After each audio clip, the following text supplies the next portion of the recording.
He received 2 60-year sentences and, the tongue lashing of the century. Welcome to Watch Mojo, and today we're discussing 10 criminals who will never be released due to the seriousness or heinousness of their actions. Yes. Right. You killed them all, Ridgway. You killed them all. Mm-hmm. Number 10, Joaquín El Chapo Guzmán. We looked at our organizational chart and organized all efforts towards Chapo because we were able to target him from multiple angles. Once considered the most powerful narco in the world, the former leader of the Sinaloa cartel is currently serving a life sentence plus 30 years in a U.S. maximum security prison. His criminal career spans decades, during which he oversaw a vast and violent empire that smuggled immense quantities of illegal substances into the United States. His smugglers aided by innovative techniques invented by the drug lord himself. Drugs hidden on boats and in cars, but perhaps most notably, in tunnels. Guzmán's notoriety for escaping from high-security prisons in Mexico, only to be recaptured and finally extradited to the U.S. in 2017, adds to his infamy. His fate includes no possibility for parole, effectively ensuring he will spend the remainder of his time behind bars. This is where Chapo Guzmán escaped from when he was being pursued by Mexican Marines. They broke down this door and found they had missed him by 8 minutes. Number 9, Johar Tsarnaev. In the months leading up to Marathon Day, Johar gave ominous hints at darkness.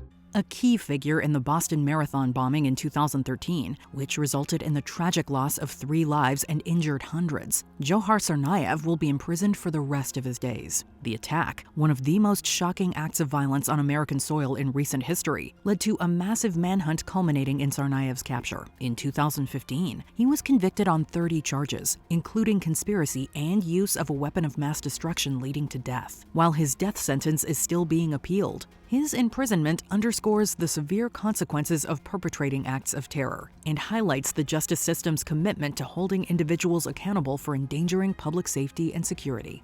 Police sources also claim Johar scrawled a message in the boat where he was hiding that the attack was retribution for Muslim deaths in Iraq and Afghanistan. Number 8, Terry Nichols. Those sketches were released as rescue workers worked their way through the wreckage of the Murrah Federal Building. Nichols was hit with multiple sentences for his involvement in the Oklahoma City bombing in 1995, one of the deadliest acts of domestic violence in U.S. history. This devastating event resulted in the loss of 168 lives and left over 600 individuals injured. Nichols was found guilty of conspiring with Timothy McVeigh to carry out the attack as a crazed act of protest against the federal government. His conviction on federal and state charges ensures that he will remain incarcerated for the rest of his time on this planet, a testament to the gravity of his terrible actions and their lasting impact on the nation. Number 7, Michael Swango. In 2000, he met his fate, life in prison here in Florence, Colorado. This former physician-turned-serial killer was implicated in the deaths of up to 60 patients and colleagues across the United States and Zimbabwe. Born in 1954, Swango graduated from Southern Illinois University School of Medicine, despite serious concerns about his competence. He worked in various hospitals where unusually high rates of death and illness followed his presence, leading to suspicions that he was poisoning patients and co-workers. To still find levels, even after all of that time and all of that degradation, it almost had to be due to an external injection. Arrested in 1997, Swango was initially jailed for fraudulently obtaining his medical positions. In 2000, he pleaded guilty to murdering 3 patients and was sentenced to 3 consecutive life terms without parole. His case highlighted catastrophic lapses in hospital safety and the oversight of medical personnel. Many who knew him say he could have been great. Instead, 30 years later, what happens in Michael Swango's mind is still a mystery. Number 6, Larry Nassar. We talked to Nassar's lawyer.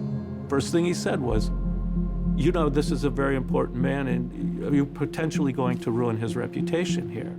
A former USA Gymnastics national team doctor and osteopathic physician at Michigan State University, Nassar is serving an effective until death sentence after being convicted of multiple counts. His horrific crimes came to light after hundreds of young athletes spanning decades bravely came forward.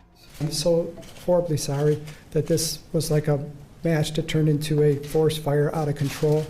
Nasser's conviction on these multiple charges led to a judgment that ensures he will spend the rest of his existence in prison. This sickening saga has had a profound impact on the world of sports, prompting significant discussions about athlete safety, the responsibilities of institutions, and the importance of listening to and protecting survivors. I also recognize that what I am feeling pales in comparison to the pain, trauma, and emotional destruction that all of you are feeling. Number 5. Keith Raniere. He got 120 years, Mom.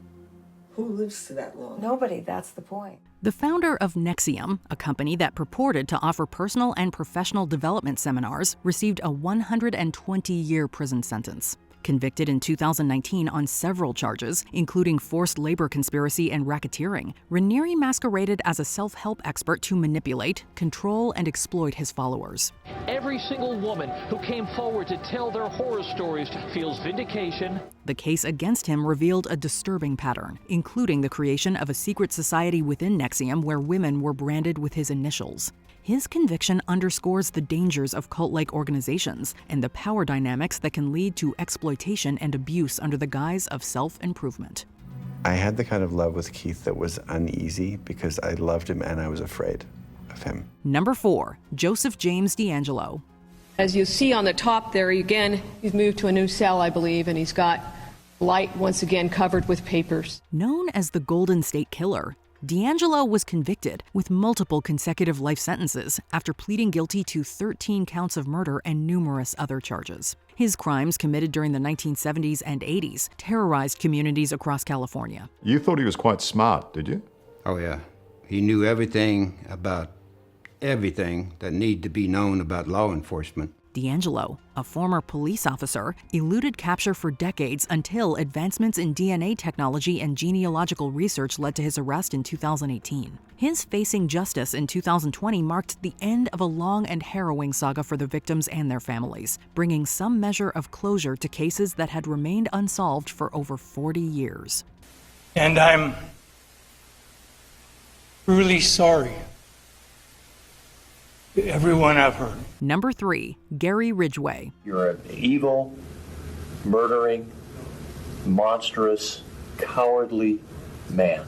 The Green River Killer confessed to the murder of 49 women, making him one of the most prolific serial killers in American history. His crimes, which took place in the 1980s and 1990s, primarily targeted women in the Seattle area, many of whom were vulnerable individuals.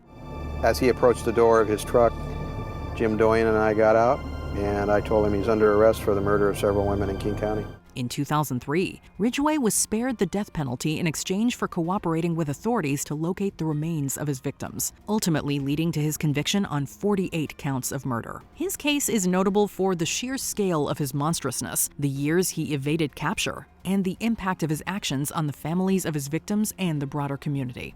He could have been anybody living next door.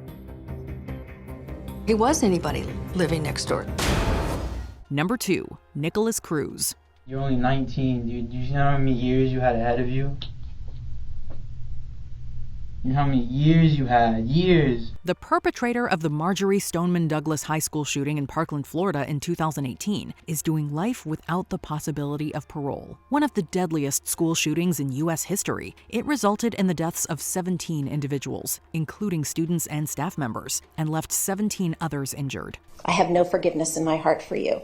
You are a monster with no remorse, and every breath you take is a breath wasted. Cruz's actions spurred a nationwide movement for gun control and school safety reforms, led by survivors of the shooting. His sentencing in 2022 marked the conclusion of a highly publicized and emotionally charged trial that captivated the nation. But I have to live with this every day, and it brings me nightmares, and I can't live with myself sometimes, but I try to push through. Before we continue, be sure to subscribe to our channel and ring the bell to get notified about our latest videos. You have the option to be notified for occasional videos or all of them. If you're on your phone, make sure you go into your settings and switch on notifications. Number 1. James Holmes.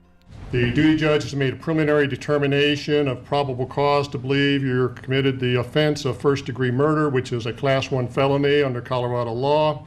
Holmes is responsible for the 2012 Aurora, Colorado movie theater shooting during a midnight screening of The Dark Knight Rises, and is serving 12 life sentences plus 3,318 years.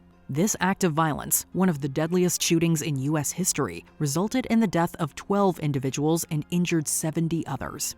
This is a guy who is dressed up as the Joker, a villain, who's going to say, I didn't understand that what I was doing was wrong. That's not going to be easy. Holmes's attack stunned the nation, igniting debates on gun control, mental health, and the security of public spaces.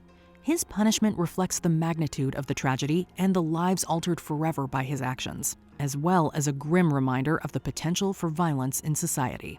I want all the jurors to know not to feel bad about what happened, because we're very happy with the sentence. What other criminals could have made this list? Let us know in the comments. Check out these other clips from WatchMojo, and be sure to subscribe and ring the bell to be notified about our latest videos.